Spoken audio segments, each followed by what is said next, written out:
ក្នុងភូមិមួយដែលស្ថិតនៅ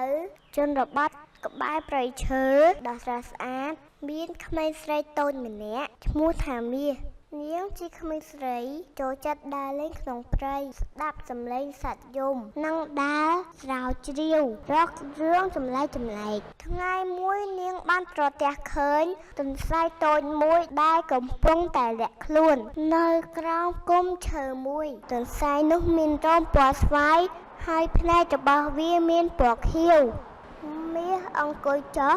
ដើម្បីមើលឲ្យកាន់តែជិតហើយទន្សាយនោះក៏ប្រែជានិយាយបានសួស្ដីខ្ញុំឈ្មោះអាលីតើអ្នកជាអ្នកណាទន្សាយសួរដោយសំឡេងរីករាយមានស្ងាត់ស្ញែងនឹងទន្សាយនាងបានឆ្លើយតបថាខ្ញុំឈ្មោះមាសអ្នកអាចនិយាយបានដែរមែនទេអាលីបានសើចថានិយាយថាបាទខ្ញុំមិនមែនជាទន្សាយធម្មតាទេខ្ញុំជាទន្សាយវេទមន្តខ្ញុំអាចជួយបំពេញបំណងឲ្យអ្នកបានមួយប៉ុន្តែអ្នកត្រូវជួយខ្ញុំវិញមាសសប្បាយចិត្តយ៉ាងខ្លាំងហើយសួរថាតែខ្ញុំអាចជួយអ្នកយ៉ាងដូចម្តេចអាលីប្រាប់សាច់រឿងថាខ្ញុំបានបាត់បង់គ្រួសាររបស់ខ្ញុំនៅក្នុងព្រៃនេះបើអ្នកជួយខ្ញុំរកឃើញពួកគេខ្ញុំនឹងបំពេញបំណងអ្នកមួយមាសយល់ព្រមភ្លាមហើយពួកគេក៏ចាប់ផ្ដើមធ្វើដំណើររួមគ្នាពួកគេដើរចូលព្រៃជ្រៅដើម្បីស្វែងរកសញ្ញាណាមួយដែលនាំឲ្យឃើញគ្រួសាររបស់អាលីពេលកំពុងដើរមាសបានឃើញសត្វចាបមួយកំពុងរកចំណីហើយសួរវាថាតើអ្នកមានឃើញទន្សាយផ្សេងទៀតនៅជិតនេះទេ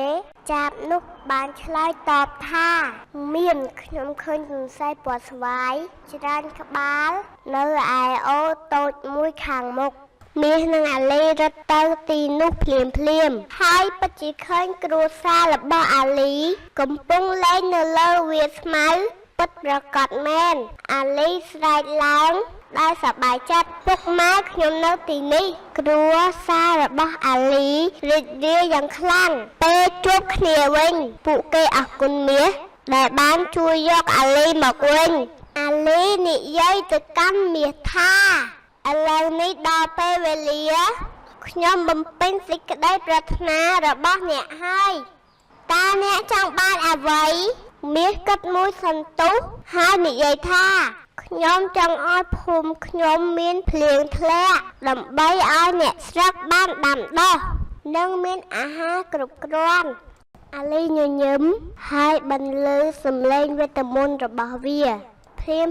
នោះមេឃក៏ងងឹតហើយភ្លៀងក៏ធ្លាក់មកអ្នកស្រុករីករាយយ៉ាងខ្លាំងព្រោះដីស្រែចម្ការរបស់ពួកគេនឹងបានដាំដុះវាត្រឡប់ទៅផ្ទះវិញដោយរីករាយហើយអាលីក៏សន្យាថានឹងជួបជាមួយនាងឲ្យបានញឹកញាប់ពីថ្ងៃនោះមកមាសក៏ចេះយល់ពីសារៈសំខាន់នៃការជួយអ្នកដទៃនិងការរស់នៅជាមួយធម្មជាតិរឿងនេះបានចប់ហើយ